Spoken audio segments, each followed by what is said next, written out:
way, the first thing we want to say is that we feel privileged and blessed to be able to go. And I guess throughout the little talk today, we just kind of want to emphasize the way that the Lord is working, and I see him working here. And it was such an encouragement when those two guys went up to the guy in the tent this week, and just how God's working and giving us all opportunities. But to be able to get out of your comfort zone and go somewhere else is incredible, really a blessing. And I know that we had the Bustons here last week, and they've spent 22 years in Africa, and I guess in 2 different countries. But we just got to go for 1 week, but the benefits are so incredible for the people that go, and hopefully people that receive as well. And we just want to kind of emphasize how the whole thing is just to show Christ's love. And so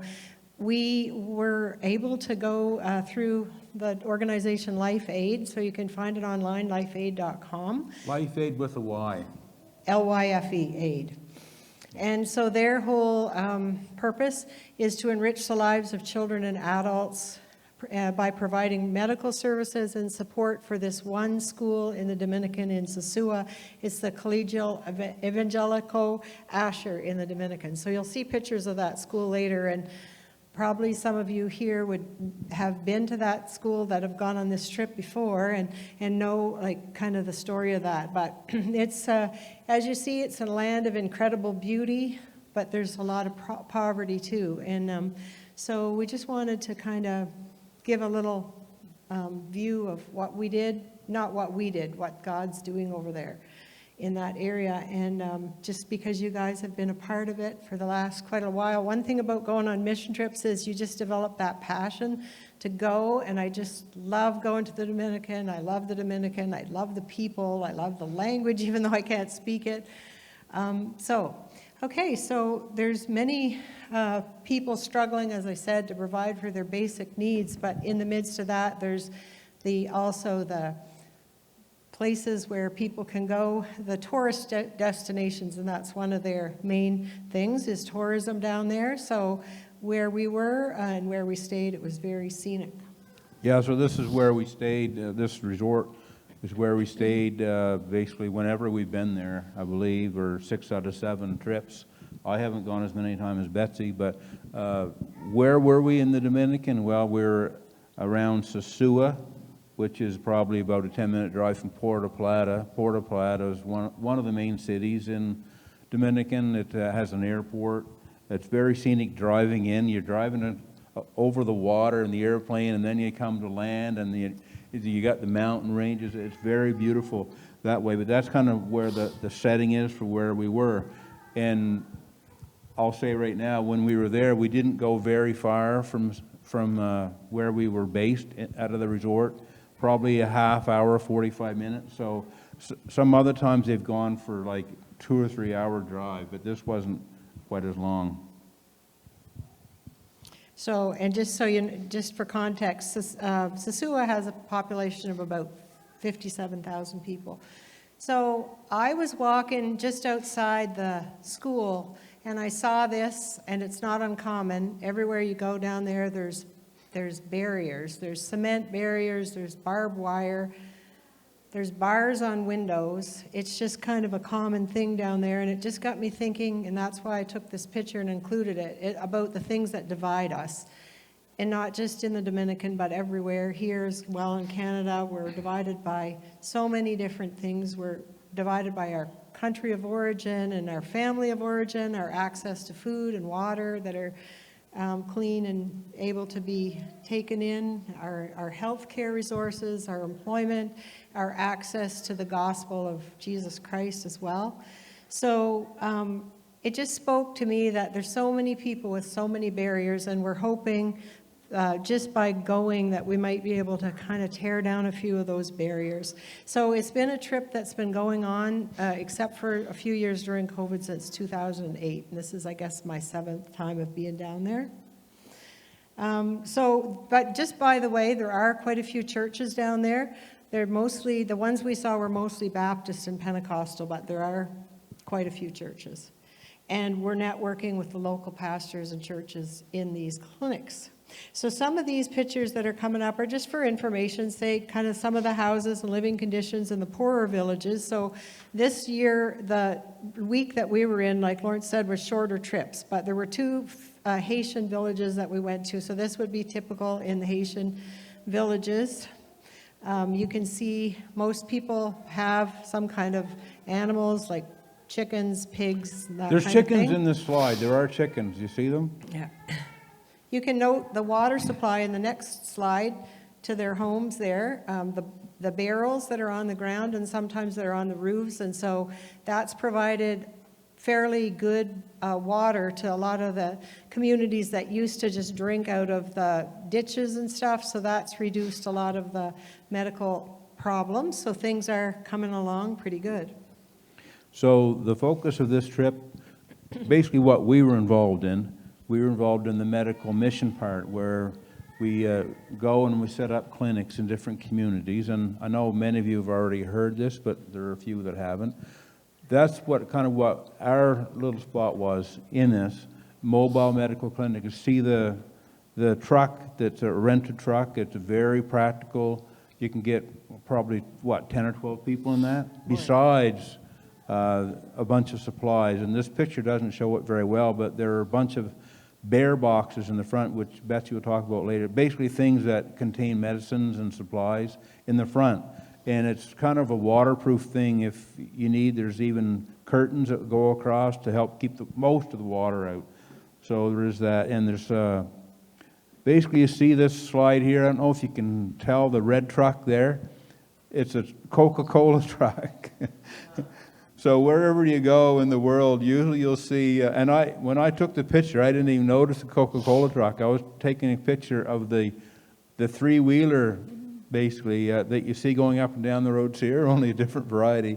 This is a three-wheeler with the twist. It has a trailer on the back of it for hauling things. That's a big thing down there, is transportation and getting things from point A to point B, and how a lot of people make livings with taxis and that kind of thing. And the next one, you'll see basically a water truck. This was in one of the villages, and we can only guess exactly what was going on with this water truck, but I looked at the truck itself. It's an old truck. The wheels aren't even the same size, I can see, but it's a working thing, and people are resourceful to do what they can do with what they have. And water is quite a big thing down there, water purification. It's a big thing for tourists that go down there. You don't want to drink the local water. But even for the locals, they quite often have things where they need to get their water either purified or even water to have in their house. There's some very interesting things we saw down there about water pipes lying on the ground and seeing people tap into it for a time so they could get water into their house, and then it would go on down the road, so to speak. This is a slide in a Haitian village. Basically, there's a little bridge there, but what I wanted to see there was basically just the houses, and there's a lot of garbage around there, and there's not a lot of pride in a lot of the areas as far as garbage.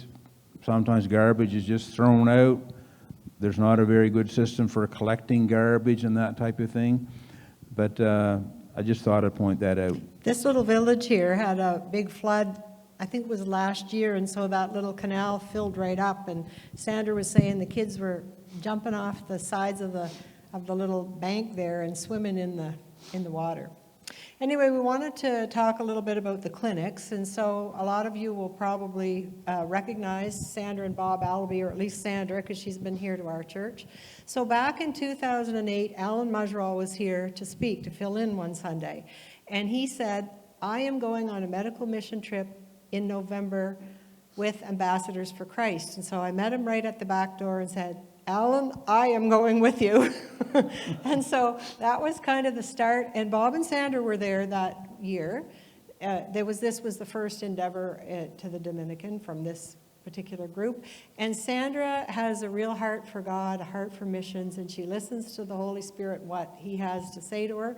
And it was her vision that kind of said, hey, we can do something here that's kind of more sustainable. And so the things that we saw the first year were shocking, but then she has done so much to advance the cause of Christ there. So here they are in this little clinic, and they're actually sorting pills. You'll see those Tylenol bottles that you guys helped pay for and I took down, but sorting big things into small little portions that can be given out to people. So basically they do a lot of fundraising and organizing, or they have in the past, and collaborating with a local pastor down there that knows the different churches and who's in need and that kind of thing. And I kind of got thinking about it before we went, and I was just doing some soul searching and like, how worthwhile is it when you show up and you give a bag with maybe 5 or 6 kinds of medication in it, might last them 1 to 3 months or something. And then I got the picture in my mind of somebody that's really hot and really thirsty, and somebody's giving them a glass of cold water. And I'm thinking, that doesn't last either, but they need it at the time. And so like, there's the short-term thing, but there's also long-term things, and we could talk on and on more than you'd want us to about a lot of the long-term things that have happened out of these trips, and how people have received surgeries that they needed and have had their lives literally changed because of access to medical care, not directly through this clinic, but in collaboration with doctors that know doctors, or they know where they can go, and even if it has to be paid for by other people. So there is that as well. So this slide here is a picture of me and one of the other team members. We had never met this guy and his wife before. I think one of the things we were thinking about is the benefits of going, not just that you get to go and work with people, but the benefits to you and to other members is seeing different people and being kind of in something that you're working quite hard at, and you get to meet them, share in the work, but also sometimes you meet people that just you have a bond with them in a certain way, and they share you stories about how God has been using them. This particular guy, he runs a business down in St. John, or more than one, but so he was quite helpful in a lot of things. But everyone had lots of work to do. And the week that we were there were 8 people from Canada there, and I believe most of the other weeks they had more than that. So when we were trying to decide whether to go or not, that was one of the factors. I said, I think God could use us down there this week. And it was a real blessing for Betsy and I to go and to be able to help in that. But like I said, there's lots of things to do down there in the clinics. There were 3 doctors. They were there for the entire 3 weeks, and they were very good. Like they used to be only have 1 doctor, but now they've got 3 doctors, and these 3 doctors also work on the ambulance system down there, so they know each other quite well. So it works quite well when they're there. Things go quite quickly as you get people in, get them through, and they're also. The guy in the middle there, Dr. Ron, he's quite a happy guy. And the girl on the far right, I wasn't going to say this, but she's a dermatologist, and she actually did something for me. I wasn't even expecting it, but kind of an added bonus. So this is Maria, and she's a nurse in the Dominican. She's been there since 2008, probably Janice and Darlene and Sarah, Lori, remember Maria, and what a blessing she is. And through Google Translate, it's been a lot better for me because I've been able to talk to her a little bit and know a little bit about her story. But she's an incredible blessing. So how it worked was that people would come to the clinic and they would get their name and age recorded. Then you'll see pictures later. Then they kind of go through a little process where they're weighed and measured, have their blood pressure taken if they're at teens and up, and then go see the doctors, come to my table with a bunch of prescriptions that then filled by another nurse and myself. And then Maria looks everything over, writes out any instructions, and and sends them on their way. So you might be wondering, like, what kind of medications? Well, it was all things that you can take by mouth or rub on. There was no injections. There was a lot of antibiotics. They have a lot of infections, chest infections and so on. There's some cardiac meds so that people that were on something and have run out could have those. Anti-parasites, cough and cold, and diabetic medications. So we gave out a lot of metformin and stuff like that, and like maybe a 3-month supply. Blood pressure pills, vitamins, Tylenol, Advil. They have a lot of situations where kids and babies and they're sick and they don't have anything to give them for Tylenol, so thank you so much. We took a lot of liquid Tylenol and chewable Tylenol for kids as well as adults, and we gave out inhalers and some formula as well, and also some rehydrate powder for kids and infants. And then some stuff had to be mixed up at the time from powder and given to them, and thankfully a lot of stuff doesn't have to be refrigerated now, so that's not an issue anymore. So this is just a picture of a typical clinic. You'll see the churches are looking really good inside, and you're thinking, how could a really poor place afford a church like that? And the answer is they can't. But many of them have been invested in by people from Canada, and especially Jacksonville area in this particular part of the New Brunswick. So they've had a lot of help there. And in the next slide, you'll see the green boxes. They look like suitcases. They're bear boxes. So people that camp might know about these bear boxes, but they're waterproof and they're really rough and strong. So they can be packed at the end of the day and they don't get wet. We used to have, Janice will remember the suitcases and cardboard boxes that would be all soggy at the end of the day. And so these are really good for preserving the medications. This particular man here, what's his name again? Dennis. Dennis. We've met him. He's been there pretty well every time we've been there. But he gives a lot of glass. He works with glasses a lot, like giving glasses to people. In this slide, you see a woman sitting there. And notice he has got a T-shirt on that has writing on it. Well, quite often those T-shirts will have gospel verses on them. So he's very anxious and not anxious, but he wants to share his faith with people. When you're talking to him, he's almost always talking about the Lord or what he's been listening to or whatnot, those kind of things. And he's also very fluent in English. This guy was saved. He was actually working on a cruise ship for I don't know how many years, but what was the book he was reading? He was reading The Late Great Planet Earth by Hal Lindsey. I don't know if any of you have heard it. I haven't read it. Dave's nodding there. Yeah. And he said the Lord just spoke to him and he was saved right there. And he's grown so much since then. His faith story is just amazing. And he challenges us openly, like, what is God doing? What are you, like, how are you growing? And that kind of thing. So he's a real blessing. And he was used as a translator a lot of times too, since he's so fluent in English. So we already talked about the doctors. You see them kind of lined up there. Dr. Ronnie's been there consistently for quite a few years now, and he has a real heart for his people. He's actually Canada's trying to recruit him to come to be a doctor over here, and he said, but what does the Lord want? So at the end of the clinics, he came to all of us individually. He said, thank you so much for coming and being a blessing to our people. But I feel that that team was such a blessing to us too.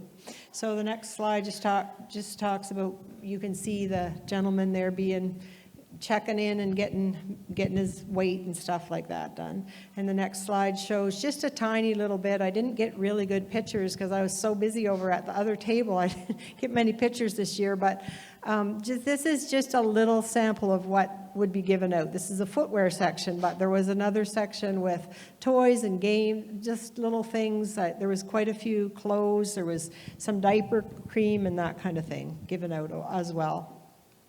And here's somebody doing blood pressures. So here's a few of the local people that helped. The guy on the left there is a dentist, and they had a dentist for two weeks this year, but not the week that we were there. But they do free extractions, and they do like kind of assessments if people need things that they can do, they do. And through this trip, we've been able to purchase enough supplies that they don't have to try to sterilize their equipment. They have enough that they can see quite a few people and sterilize it when they get back, because the power goes off so much that you can't rely on plugging the machine in and taking out sterile equipment 2 hours later. So that's been a big thing too. And I know Alan and other people have donated towards those medical packs or those dental packs that we've taken in the past. Turn the page. Yep. So these are just, oh, and I wanted to mention the pastors we met, a lot of them are bivocational too. So this guy that's a dentist is a pastor of that particular church. And there was another pastor that worked on water, delivering water to people's houses.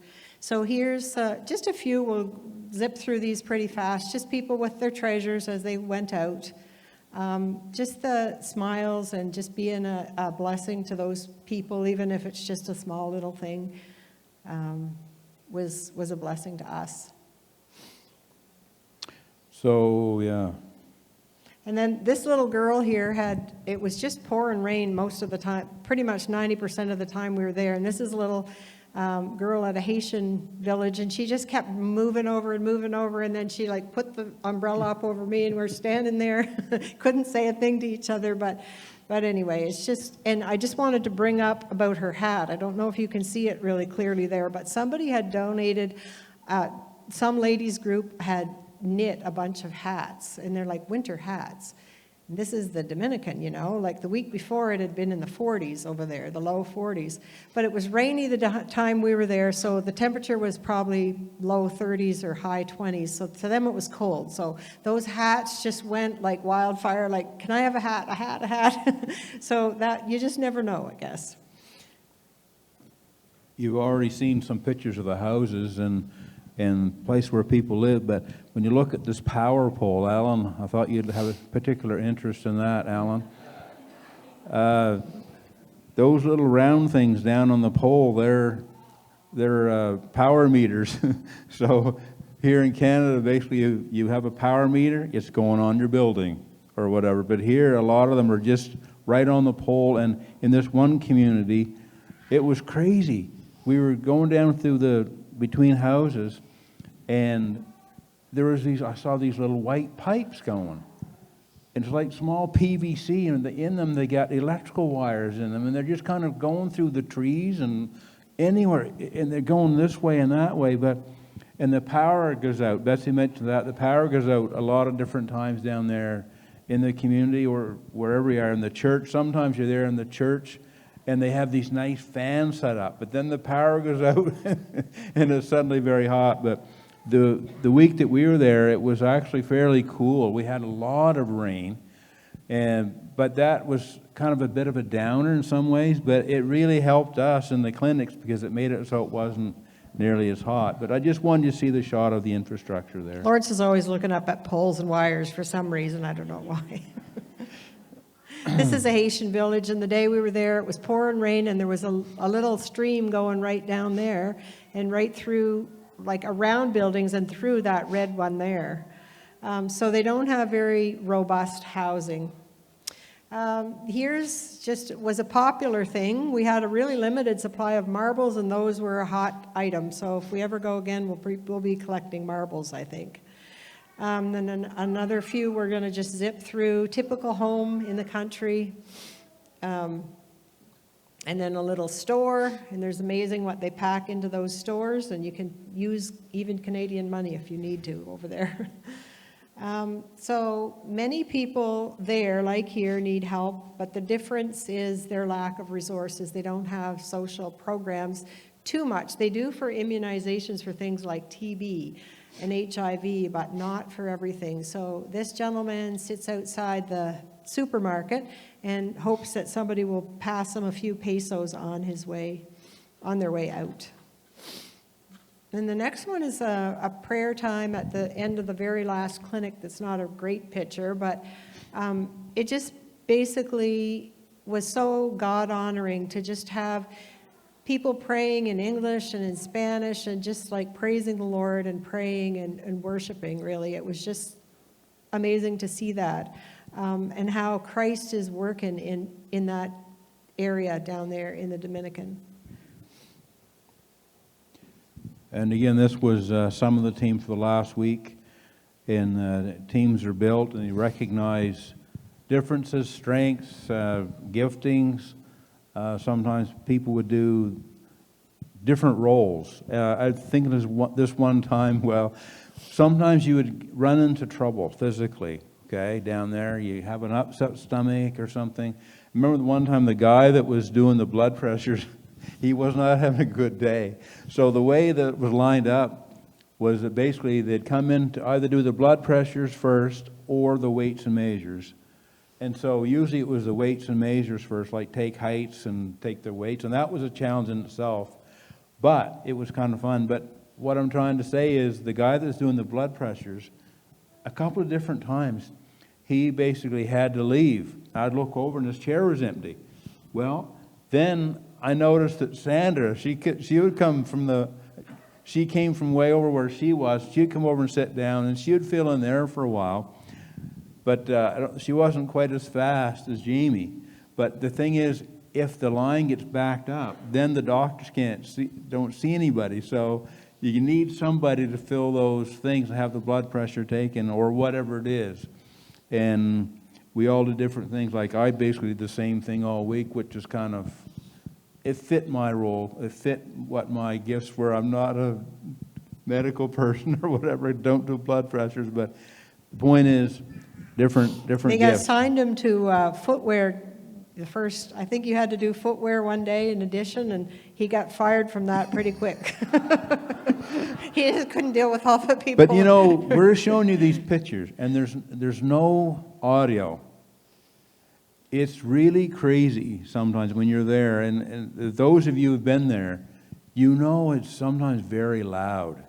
And the people are they're looking forward to getting what they need and some things that they want, probably, because as Betsy said, they give out sneakers and toys, candies, those kind of things. But some communities were more anxious than others as far as their cultures a little different. They crowd in more, and their voices are quite loud. You throw that into the mix, and you're trying to make a bit of order out of chaos. So I just thought I'd throw that in there. I don't know if, Lori will remember this, and Sarah. The first year that we went, and the little Christian school there was very, very small. I don't even think it would be the size of our main floor of our house. And it was crowded. The kids had literally, a lot of them didn't have clothes, like some had just underwear on. We saw a lot of distended bellies, scabies, lice, like just hunger and just suffering. And then now, the reason I'm saying that is because they didn't even have room to cook anything at the school there. They had to go across to this other little shack, and they had a 2-burner propane thing set up over there to cook oatmeal and things like that. Now they have, you're going to see pictures of this big, wonderful school that's been built by the Samaritan Foundation in Ontario, and they have this really nice facility where they can cook, and this guy was making us our lunch at the school that day. And then the next couple will slip through pretty fast. They're just scenes along the way as we go. So then this is the Christian school. It's just amazing that it's there. It's just a testimony to God's grace, really. Somebody came down and saw the need and went back, and just, it's a long story that's too long to say, but the final result is this Christian school in the middle of El Beatty, which is a Haitian community, very, very poor. But the difference when we went there until now is just day and night about how the kids look and how they're well nourished now and they're clean and they have good clothes, and so much has been poured into this through the Samaritan Foundation, but also through the Asher Foundation, which is a local foundation down there, and through Life Aid. There was one thing I wanted to say back in, I think the last time or the time before we were down there, we came across a young boy. We were out back at the school in that El Beatty going through, and there was quite a lot of poverty. And we didn't go back in the village this time, way back. But there was this boy down there that his stomach was really, he was in trouble. And we didn't see nearly as much of this. And I think that was one of a sponsor that Ben and Jill took on. But I was really touched by going to the school. We went to the school almost every day because that's where the medical supplies are stored. So quite often we'd have to get back there and get more bear boxes or get some things, whatnot. But almost always when they get there, the students were outside the school and they were getting ready to sing their national anthem, and it's quite a long thing, their national anthem. But also the thing was, the child sponsorship does make a difference because we saw kids going with things to eat. Like, it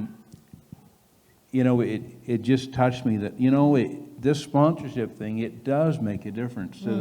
It's not just that you send the money to the school, but it's rather the child, but you send it on behalf of the child so they can get what they need, but also the funds to actually run the school. So I just thought I wanted to say that. So there's work underway now to get this school taken over by the government so that the teachers will be paid by the government, and that some of the upkeep of the school will be the government's responsibility, but it's just a lot of roadblocks. That hasn't been done yet, but one of the requirements the government put in was that they needed a basketball court, so they have one there now. And so we've talked about the basketball court. This one day, like I said, it rained a lot. And my sakes, this wasn't that picture, but I looked out and it was pouring. And the kids, there were still 3 or 4 kids out there on the basketball court. They didn't run for cover. They were still out there playing in the water. Yeah. So we could spend a long time talking about sponsorship. But if you're interested, you could go to lifeaid.ca or Childcare International. Either one of those organizations helps this Asher school, and you can clearly find it. It's easy to find on either one of their websites if you like. We could talk a long time about this guy. His name is Fanal. We met him back in 2008, and we sponsored him for quite a few years, starting in 2009. He was a little boy that was orphaned when he was very young, and so he grew up in this village, and he went house to house. So he'd stay in somebody's house for a couple days, another person's house for another few days, and he stayed with the guy that ran the school and his wife, or a Christian couple, most of the time in between. So he had a kind of a disjointed growing up period, and he was also in an accident where, because he's Haitian, he was going to have his feet just amputated, and then so then he had some surgeries. Those were paid for in his recovery, and he had a couple surgeries, and he's had a rough go of it on his own there. And he's still dealing with a lot of struggles, and he's all faced with the threat of deportment to Haiti. He's been deported once, and last year he was rounded up and just put in jail, but they let him go the next day. But Haitians are not welcome there in the Dominican, and that's why they have their own little villages. And they're kind of the poorest of the poor, and the people out working in the sugar canes and stuff are Haitian people for the most part. So he's just to say that, the Lord's still working. We're hoping that the Lord has good things for this guy. And so we probably said enough about the sponsorship. We'll just go on. Yeah. Oh, this is the one we support ourselves personally. Our church has one at that village as well. His picture's down in the lobby. He was sick and didn't come to school that day, so we didn't get to meet him, unfortunately. But we did leave a little gift for him on behalf of the church. And we didn't have time to go to his house because the clinic was so busy that day. This is Fanal, our sponsored child from the past in the black there with the winter hat, and he's given out stuff. You see the hand reaching in through the bars there? This is at the Christian school. It wasn't that many years ago. He was the little boy out there with his hand outstretched, and now he's able to work with this team whenever they come down, and he speaks a little bit of English, and so he's able to kind of, and what we saw from him was all this generosity. He's just giving, and just trying to bless them because he's been a recipient. He knows what it's like. One other thing we've kind of learned when you go on these places is expect the unexpected. Well, sir, there's always a thing, what are you going to do down there? What are you going to have for a cell phone plan? Are you going to have internet? Well, we found out that you just go to this place and you get this SIM card. They'll put it in your phone for you. Well, we did that. But then the next day, it stopped working. We had to go back again, and they fixed it for us. But then 6 days later, it quit. And so our kids are messaging us, and we didn't know we missed messages because they weren't coming in. And so I think it was Lori or somebody reached out to Robert or somebody and asked if we were okay down there. But I want to talk briefly about this slide. It's the picture. This here building is just across from the Internet Cafe, or the place where we got our phone card. Notice it's a market type thing, but notice the tree is growing right up through the roof. They built the building right around the tree. I just thought that was quite interesting. And the reason why it was so vital to me to have internet is because you could go into a pharmacy and say, I need such and such, and it would translate it and they know what you're talking about, because most of them don't speak English. So I found it really good, and to talk to Maria and some of the other people. Anyways. All right, so these are just pictures of churches where clinics were held, and again, heavily invested by people in Canada that have built these beautiful buildings for them. Yeah, another good-sized church there. This is a really big one, but outside the doors of that, it's just abject poverty. You wouldn't even hardly believe. So connections with team members we already talked about, friendships and special bonds, and just that thing of sweating it out together and sharing and just like, working together. It's like we do here. When we work together in something, it's just brings us closer, doesn't it? So, and that the fact that Christ is honored, and also that our faith grows when we see him providing money or see him providing things that we need, and the energy and the strength and stuff to go and do that, and just also when we hear people's faith stories and just how the Lord's worked and how they're getting where they are today, and just it's just so encouraging. So I just kind of want to say, like, if you have a chance to go sometime, not even necessarily with this one, but they're always looking for volunteers on this one, but just on any mission trip abroad, in addition to what we're doing here, it just kind of gives a bigger perspective, not better, but just a different perspective, I guess. And you can go to the last slide there. Well, I know some people are saying, well, what could I do? Well, I know a lot of you people here were here when Jack Campbell was here. And one of the things he said that I remember is your greatest ability is your what? Availability. Yeah. So if you prayed, if you gave, if you just encouraged us in any way, we just want to say thank you, and we just want to praise God for anything that could be done. You guys invested in people that you may never, ever meet. But through the connections, through the local churches and the connections there, people have literally started, some of the barriers have been broken down where people have felt more comfortable to come to church, and just there's been people saved. There's just amazing what the Lord can do. So thank you for indulging us so long, and especially Pastor Blake. We knew we wouldn't get done in 15 or 20 minutes. Yeah, thank you. Thank you very much.